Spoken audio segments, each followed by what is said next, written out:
and get 2 sets of carries ahead. And it wouldn't be the LPL without a draft delay. Here we go. We're restarting draft. We had to get this out early so it doesn't happen in the rest of the day. And I'm absolutely cursing the rest of our day. But here we go. We'll get those picks going back through as I get yelled at by my producer. Love you. But it is going to be the same picks here. So we'll be just speeding through until we get to that second phase. We didn't even get any of the bans in the final pick, obviously, for IG. So that's going to be the next conversation is that jungle really going to be that final pick for them in the first phase? Yeah, this is where we got to. Whether or not Rookie's client froze or, I don't know, he just kind of lost his marbles for a little bit. We'll see what it is. Don't tell me it's Skarner again, right? IG get locked in. The Skarner for way. What's the hatred towards Skarner? I guess it's okay. I think it sets up really well with the Talia and stuff like that. It's okay. I just feel like you could have a little bit of that kind of quicker decision-making impact from the Tarzan Pantheon, but I do really like the team fight aspect that IG are going for right now. And just I'm gonna say weird call out here is that Skarner Renata was actually a pick that we saw picked a lot at MSI, and sort of a duo that goes really well together. So I wouldn't be surprised if that's something that Meiko looks towards, or something that AL maybe even looks towards in the ban phase. Not saying that incites a Kalista pick here from Gala, even though that it's something that again has been slightly shunned away from since the MSI tragedy that it ended up befalling. Either way, though, we've still got lots of AD carries that do really good things for their team. I think that's the meta that we're in at the minute. We've got Sivir, we've got Jhin still available. Corki, who's one of those more sort of lane-centric AD carries, is open as well. And I think that for IG, being able to get their hands on something that can make them run a little bit faster, I think that Sivir here feels like the go-to pick.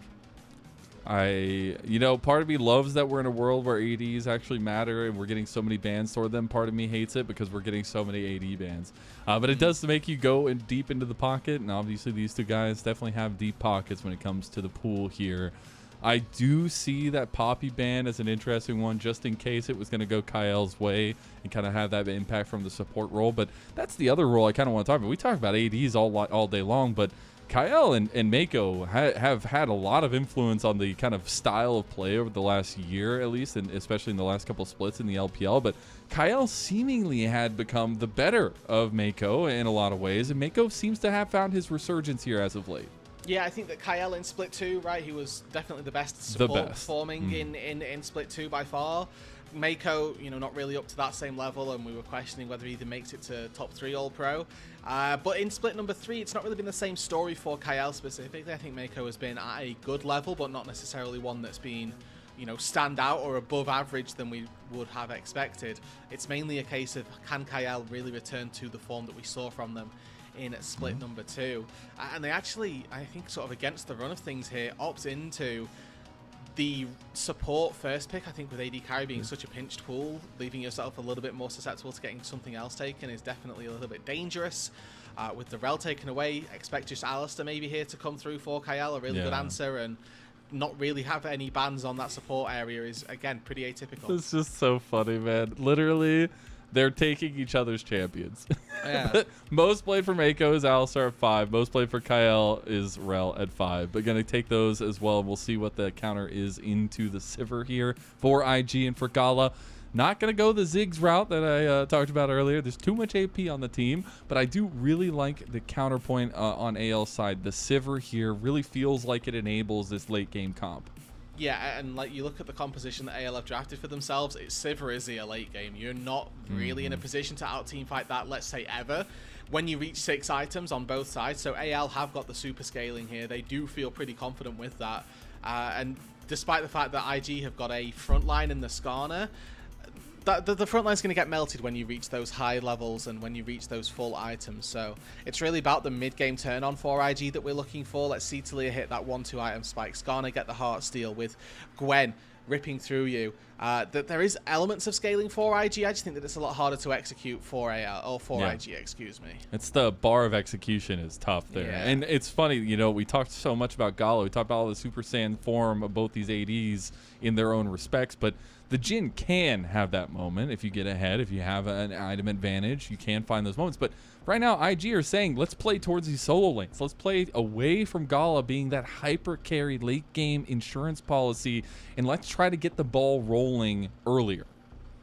And I think that when you've got a Skarner, you can do that as well. So that's the hope, at least. That's the prey that you would go for, is that when you've got a bit of a do-or-die jungler, a feast or famine in this sense, because it is against the norm. It's not as in Zao that could have been taken, which is going to give you some brawling power in the late game. It's a Skarner who needs to get things accomplished early on and then just becomes a frontline CC. Well, we might have multiple players born in the 1900s, but we're here in the 21st century, and they are still kicking. It's going to be a banger. Game number 1 has a little bit of the flavor we've seen from both teams and the successes that they have had. IG, they are on a 3-win streak, trying to make it onto 4. AL taking down the undefeated BLG not long ago. We'll see what this game bears, and we'll see what this series has in store for us. Game 1 of the night, 2 best-of-3s in a row, straight into a pause. AL versus IG. So do they Gyro yet? I'm going to guess no with a pause. Hold. Everybody's silent. Usually we wait and we let the Gyros ring, and I think that if we wait this time, Mazel, we could be waiting a little while. Yeah, we definitely could be. We definitely could be. I really hope not. I really hope not. It just had to happen. You know what they wanted? They wanted us to be able to spend more time together, Rude. That's true. That's what they wanted. And I appreciate them for that. Yeah. I mean, we live on opposite sides of the ocean from each other, and we don't get to spend a lot of time together. No, I mean, I think when did we last see each other? Was it? It was last last week when see each other physically. Yeah, yes, that was a long physically, time ago. sir. I was like, I was gonna say I literally cast it with you like a week ago. Yeah. But to get to, I remember you introduced me to grits. Yes. In a cafe. Maybe lackluster, but it's okay. Hey man, I just don't think that my British palate is suitable for such a texture. That was my takeaway from it. Yep. And also that Americans put syrup on chicken, and that confused me significantly. That is an American staple, Southern staple. Cast a curse, count 1. Let's go. Yeah. You did say that we're getting this out of the way early when the draft happened, and then immediately we go into a pause. So there will be, and this will continue beyond when you're gone. Yes, absolutely. Yanni will have to take over for me. He will have to curse everything. It's going to be fun. Yeah, I don't know. I've been dealing with that ear thing, so I'm going to have to bow out the second series. But hey, I'm going to the doctor on Monday. And, hopefully it's going to be fine. Hopefully it's going to be fine. We pray for your good health. And these teams have decided that because there's a pause, there is no form of respect nor admiration to be given to them. You pause, you lose all of the fans' votes. Yeah, no Gyos. You're not allowed to get cheering. It's over. That's interesting. Man, do you ever watch the AI graph at the bottom like that? I did might just be then. That might be the most like sway game I've ever. It like literally goes all the way up to like 100%, and then goes all the way back down. And I want to know what the AI knows, because at 20 minutes they had the AL comp be like 20 minutes, they're like 54% chance that AL win at that 20 minute mark. And I'm like, that's wild. Dog, that's wild to me. And then it gets more even. Yep. Right? It somehow becomes less It's likely. the Jin scaling that you missed out on the patch notes. That's what it was. Yeah, for sure. We do end up getting a little bit of pressure. Again, it's going to be hard for IG to get priority in this lane. Jin absolutely sucks at clearing. In the earlier waves, it's okay. But Sivir will definitely have to push Prio down here. So how do you want to see kind of these teams utilize this lack of pressure that at least IG's side is going to have down here? On the benefit that comes from that is that if the enemy team is always pushing, it means that they're always susceptible to ganks.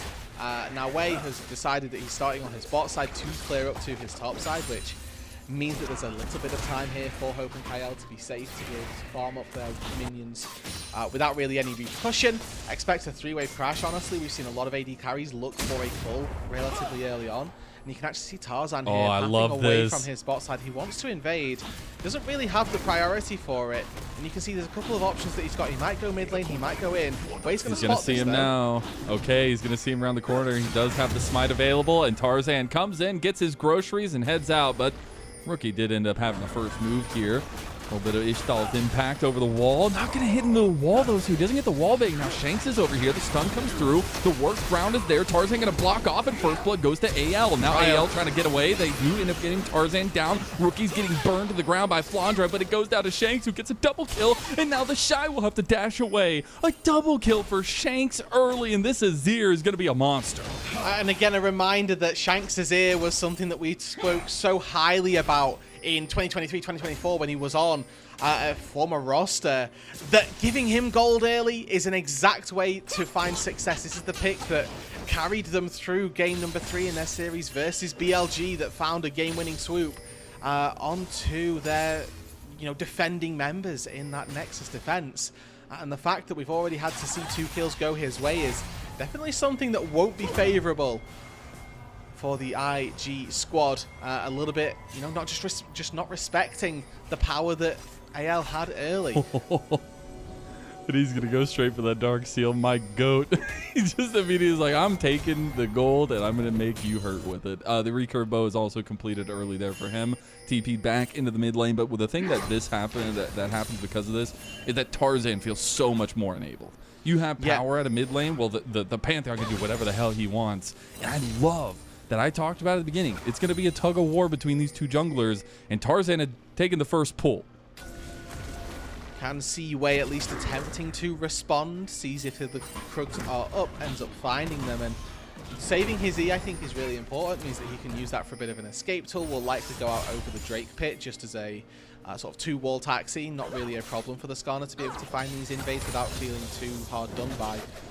He has got an opportunity to maybe look bot lane as well. So even now with no spell shield is a little bit something that they might have looked for, but instead, finishing in wave, they're all going to go back, and Tarzan able to walk on through his bot side, going to find that there are no Krugs here, and that instead he's now got a little bit of free time. What's he going to do with himself?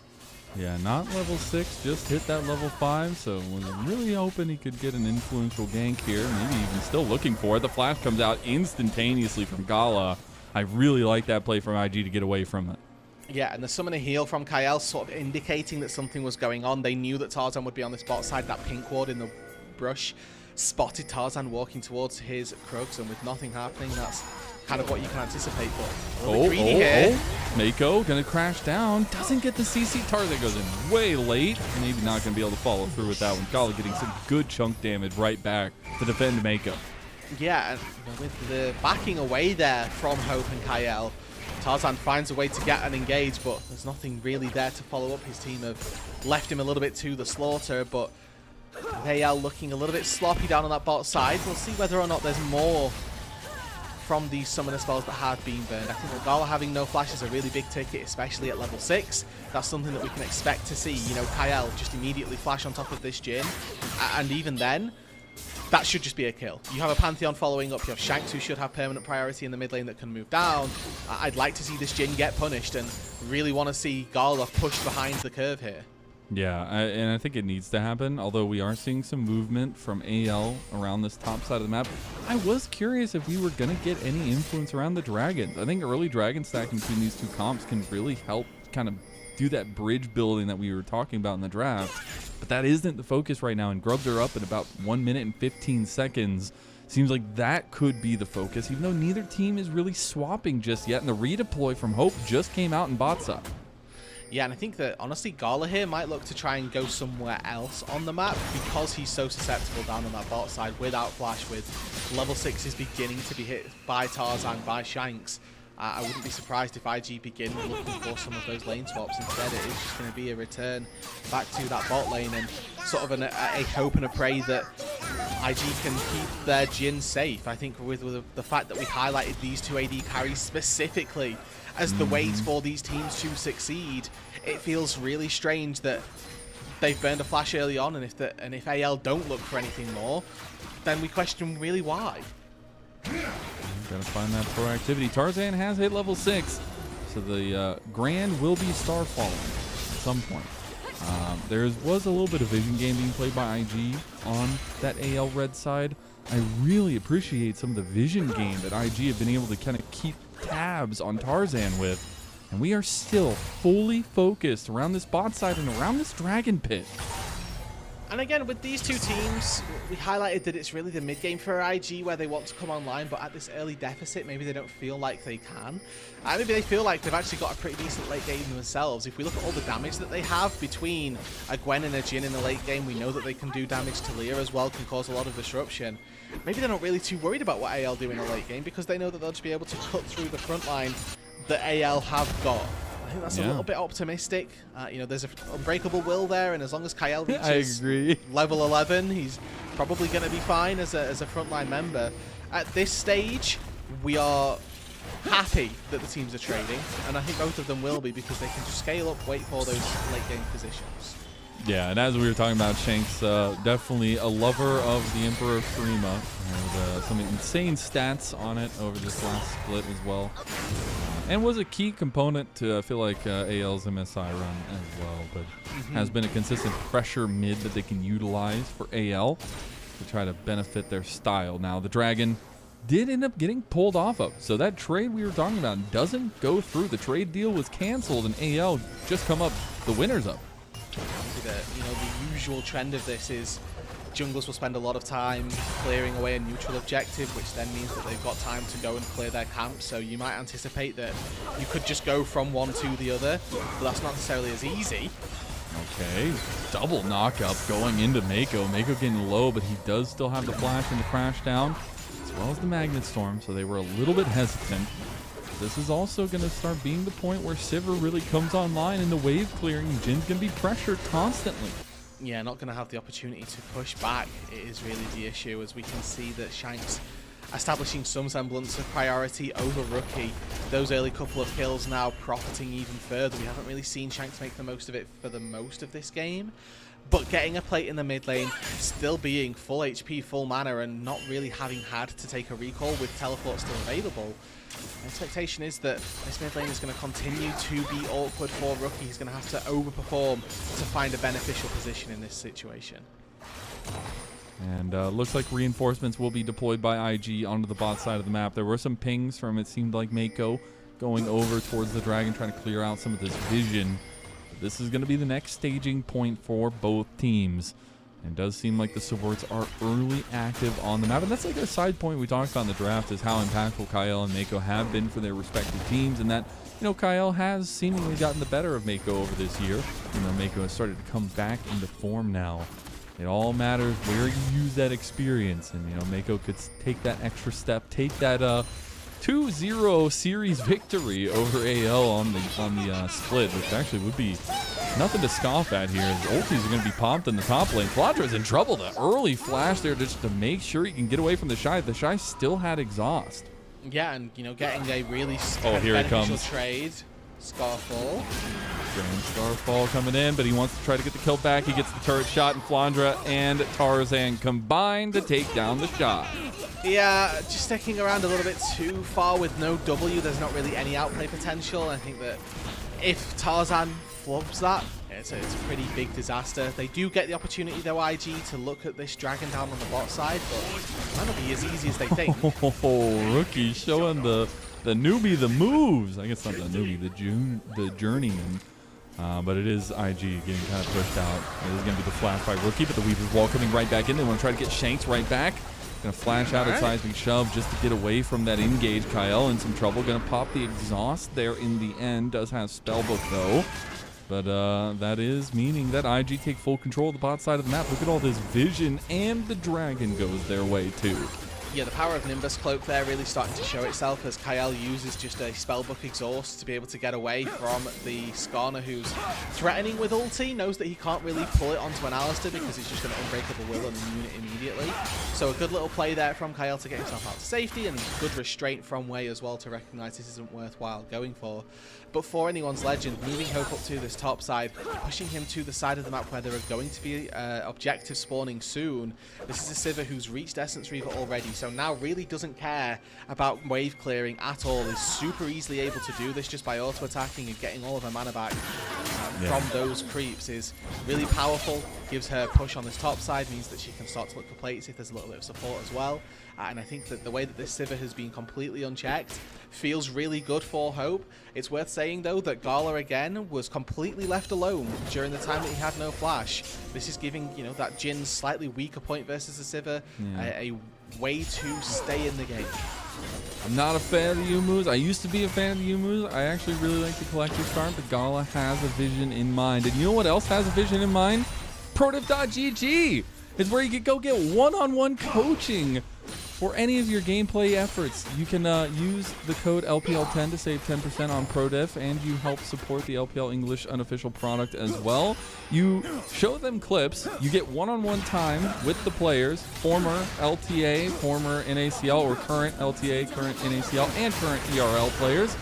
And they get to tell you how they would approach the situations. And speaking of approaching situations, Tarzan about to approach a death situation as Needlework has been popped. The double impale comes through. The equalizer has been popped there as well. Kael goes ahead and goes unbreakable. IG trying to fight this one out. The shots coming across from Gala, and we are starting to see IG find some good team. A beautiful flash from Hope, though. The deadly flourish comes in. Gala finally throws up, finally gets something. The boomerang blade! The triple kill for Hope. Now Kael's trying to get away from Way, but he's going to be chased down by the Istall of Impact and taken down, munched on like a big old honk of beef. That's AL and IG going at it. Yeah, a 4 for 3 in the long run as IG just barely come out on top of this. It's a fight engaged by TheShy really more than anything, and he actually stays alive for much longer than you might have anticipated here. Just immediately going straight onto Tarzan, and yes, he doesn't stop the crowd from going down, but this is eventually one play by IG. And you can see here the power that the Gwen-Skarner combo is going to have in this late game, with Way holding people in place for that needlework not to be able to miss. And I really like the heads-up play here by Hope and Kael to salvage this play, effectively 2 versus 4 down on the bot side. Look at Kael here, spots Gala coming in, immediate Q flash into the stun to make sure that Hope has enough time to take down the Jin and make it as good at a trade as possible. Yes, IG come out on top, but I'd argue that where the kills went are more important for AL. Absolutely. I mean, you're literally just giving a stimulus check to Hope to try to get ahead of Gala. We were talking about those item breakpoints coming through, and Hope's definitely feeling good. Because again, at the end of the day, Sivir is a hyper carry, Jin is not. And I think that's something we just have to kind of keep our eyes on. Jeez. We have a little throwback to the 1900s babies that we have in here. 1997 for rookie. Not too bad. 7-year age gap. Just a little child. Both born on the 11th though, which is cute. True. That's actually kind of cute. Kael actually only a day behind me. Oh. You guys twin? No, well, he was, born in Korea, and I was, Oh, yeah, that makes sense. Yeah, that makes sense. And 4 years later. Oh, okay. Dang. I thought there was some familial irrelevance. AL's gonna find out that IG have already started up the Rift Herald. They might be able to move in here and contest this, though. Kael is front and center. Look at the flank, though, that Meiko might have here. Trying to find an angle. Shanks gonna walk into it, and here comes the Shattering Strike into the crash down. Seismic Show goes wide from Rookie. That feels mega bad. Now IG trying to get the re-engage. Big little Magnet Storm coming in. The double kill goes through, though, on the side of Hope. He finds 2 more quick kills. Flandre is forced out of fight. Kael's getting a little bit low. Grand Stormfall comes in backline. Tarzan is trying to find Rookie. Gets the flash Q play, and they are making mincemeat out of IG. One more stun hits, and Hope Tarzan combine for 4 more kills on the side of AL. And it's like Split 2 never left them. AL was so frequently just a really strong skirmishing team. And in the top side around that Rift Herald, that's exactly what they provide. Once again, finding that early engage. I mean, a whiff really from Rookie as the Seismic Shove goes wide. They could have changed the course of that fight had they been able to one-shot Shanks. But look at what AL get after this. They get a tier 1 turret top lane, tier 1 turret mid lane, and a dragon. It's not just the kills going their way, it's the complete objective demolition that they find afterwards, which is really damning for IG. This is the replay of how it all starts, and again, Meiko, great flank here. Shanks not getting caught by that Seismic Shove is really, really bad, and Rookie really costs a lot of this fight. Spell Shield from Hope here, stops the Impale from Way catching him out, and you can see Kael just walking forward, constantly looking for that next member. The double spear connection from Tarzan, the way that his Grand Starfall slows both Gala and Rookie means that they're both forced to not be a part of this fight, sets up for the chase down, and sets up for greatness from AL. And Hope, Shanks, 2 items each already completed.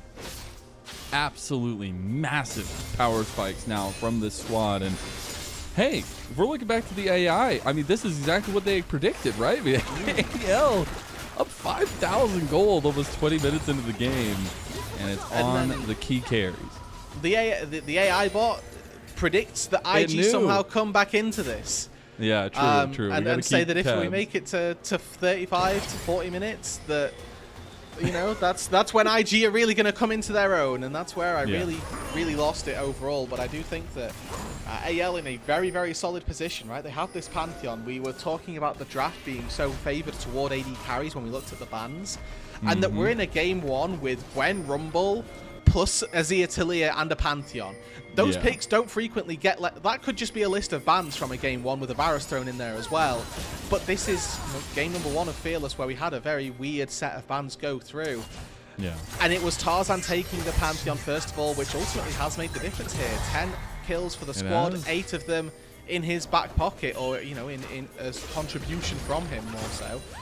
The most on the team. So Tarzan making good on that B1 pick.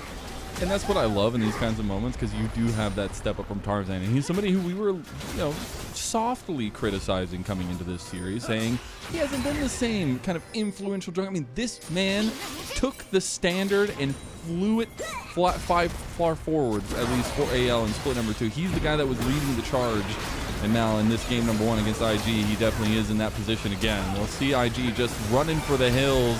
But unfortunately, those hills, they have eyes, and they are peeled for AL as they find 2 more. They get another one, though. Nice item shove on a Shanks. TheShy has TP, but the TP response from Flandre trying to come over and save the combo here. Hope getting snipped down, though. Equalizer is not going to be enough. Hope gets equalized himself. Big shutdown going over, and TheShy's flank TP comes out aces.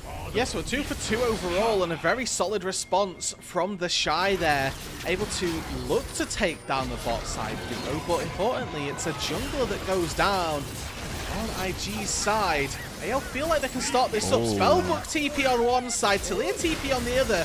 They know this is happening, Mazel. They do. It's getting low. Can Meiko get the smite out? I don't believe he can. And that will end up being the Anaconda. Nonetheless, going to AL. I thought that we were going to see a little bit more there with Meiko TPing in, with Rookie TPing in, that they would look for a bit of a contest, but this is AL from Split 2 back in action. You've got Kael, you've got Tarzan starting off the fights, pairing up as a duo, looking to make these plays happen. But then Hope, as much as he can get these couple of kills, look at this teleport angle from TheShy. Very well poised to sit right on top of the AD carry, doing exactly what a Gwen wants to do. Manages to find Kael with a quick sniff in R3. Hope, unfortunately, kind of wastes his flash here. Doesn't flash the needlework. Doesn't actually get out of exhaust range to be able to do any damage. And then TheShy is able to cut him down to size. Looking at where we were expecting IG to have power in this game, we were looking at Gala. We were always going to be looking at Gala. But TheShy, the way that he's playing in this game as this Gwen, could yet to turn another tail.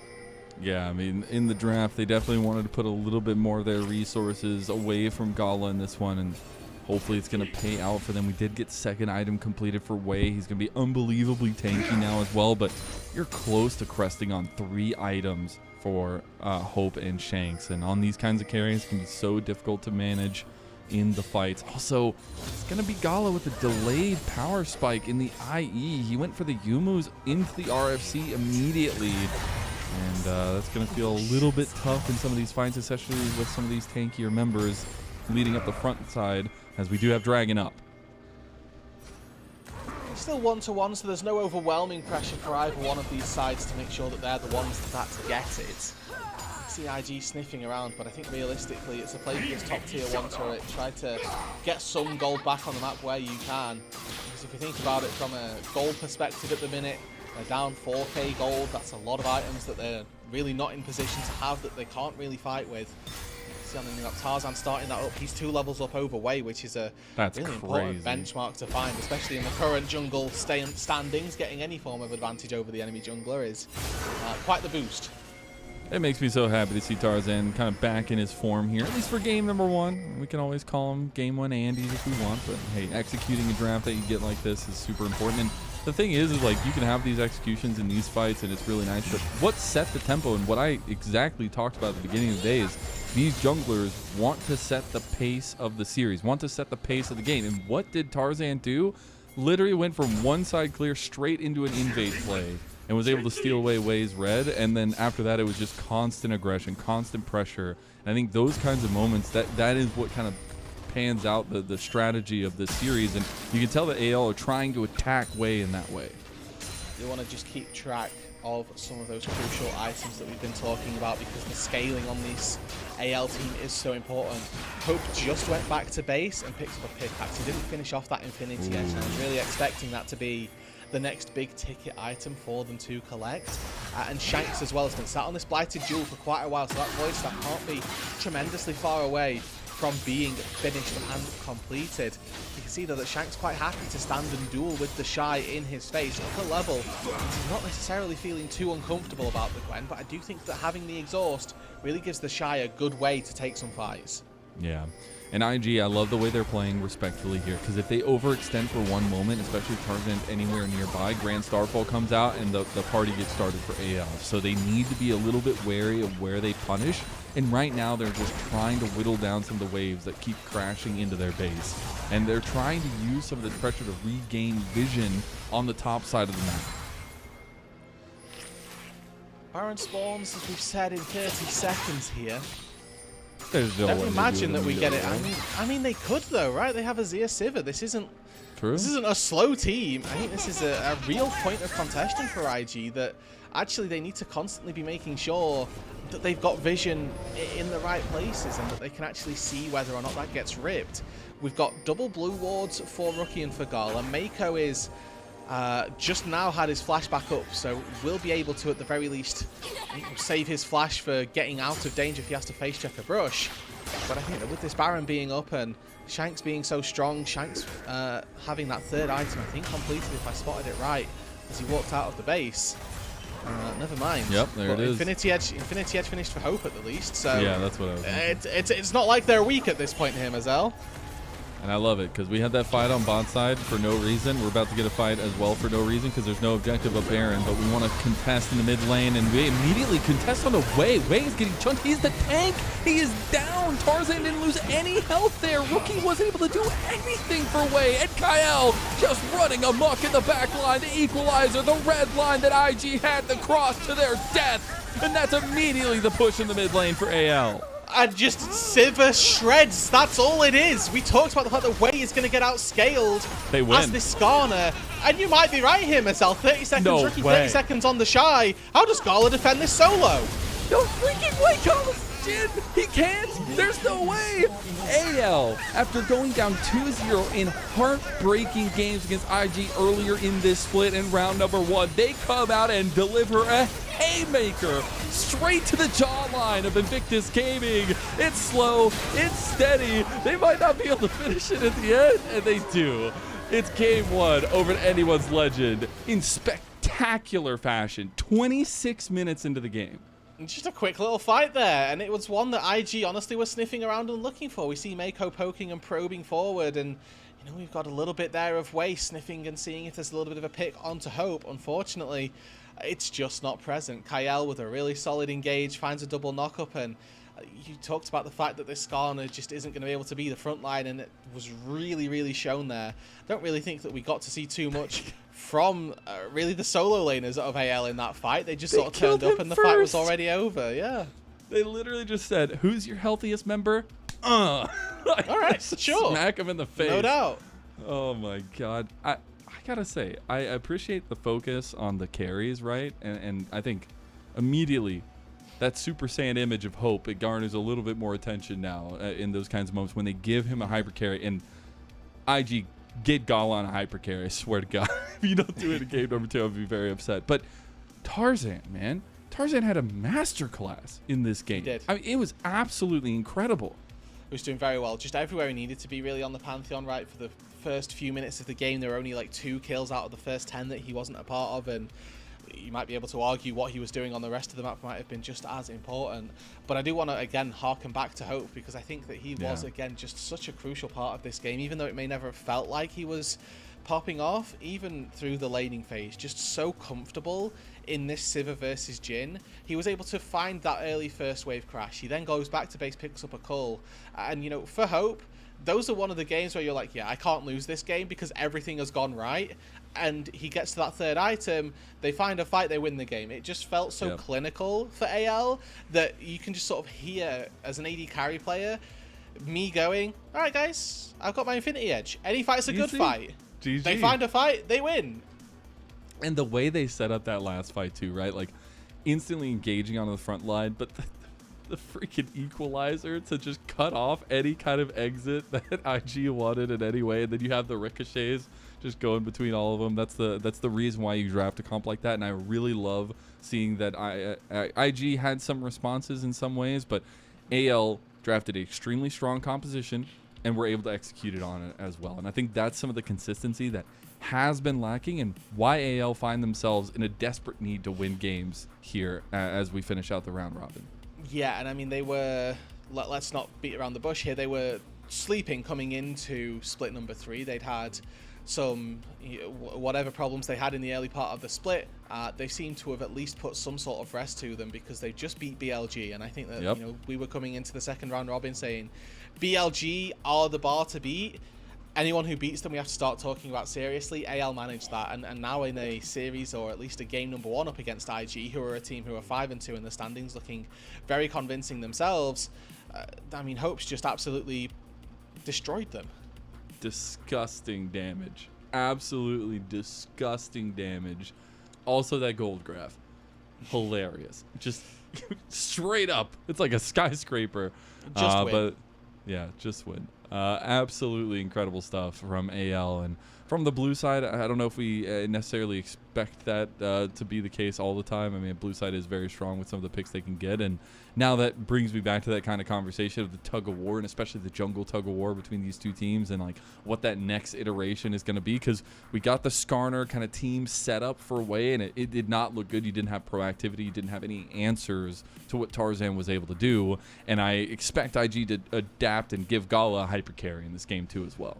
That's what you'd like to see. I mean, he looks so good on, you know, the ability to carry a team and to carry a game. Unfortunately for IG, they didn't have really anything to say about this series. I think that the power or the game that this front line didn't really offer too much. Wei was a little bit too absent in the early stages of this game, and you know, this crucial flick, like this is the fight really that changes a lot of things. And you know, the fight even that we saw before this, where we're seeing the IG come out on top in the skirmish, it's a 4-for-3 in their favor, but Hope got 3 kills. You have to look at where those kills go, and numbers don't tell you the whole story. And yeah, just continuous influence around the map. But again, the fact that it just ended outright after like 2 consecutive fight wins. We did like what we had 3 dragons taken the entire game. Yeah, and I think the first one was taken at like 12 minutes into the game. I don't think we had a fight around an objective, right? Where there's an objective spawning. Either. I think we just all did. There was a lot of handshaking. I was like trying to do a sponsor. I was trying to do a sponsor shout out because there was nothing on the map. There was no objectives, nothing. And then they're just like 3-for-3 trades. Let's go. Yeah, let's just throw it in there. Why not? And again, even in these situations, this is the final fight then that we got to see where Meiko's just fishing for an Alistair who has ulti.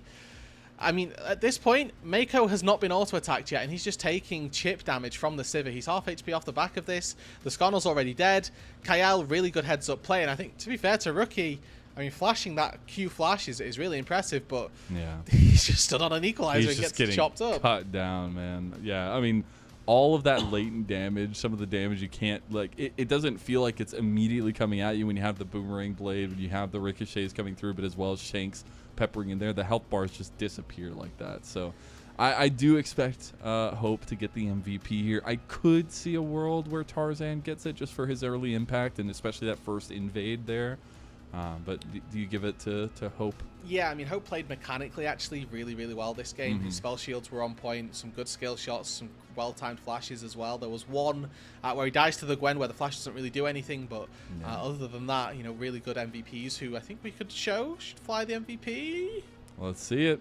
It is Tarzan. Okay. Also fine. It's that for flash, me. man. It's the flash, you know? It's the flash. I think it's more so the 90% KP, which I think Hope had actually had a pretty high KP as well. I mean, he's playing Sivir, so it doesn't count. He presses R and then he gets KP. Exactly. You know? But he set the pace of the game, right? Like he was the one that set the pace of the game itself, and that's something I really wanted to see from both of our junglers coming into this one here. So I'm glad at least on one side we were able to see that one. Now it truly is just about the response that we end up getting from Wei and what IG want to go ahead and get going for themselves. Because again, this was a team that was on a 3-win streak after some tough opponents. So trying to see how they can bounce back in this series. But before we get going, we got to give a huge shout out and got to give a shout out to at least our coffee members. If you want to support the LPL English unofficial product in any way, shape, or form, please go check out our coffee and become a coffee member. It's the best way to support us since the vast majority of the contributions go directly to the show, upgrading the broadcast package, trying to get some content out for you as well,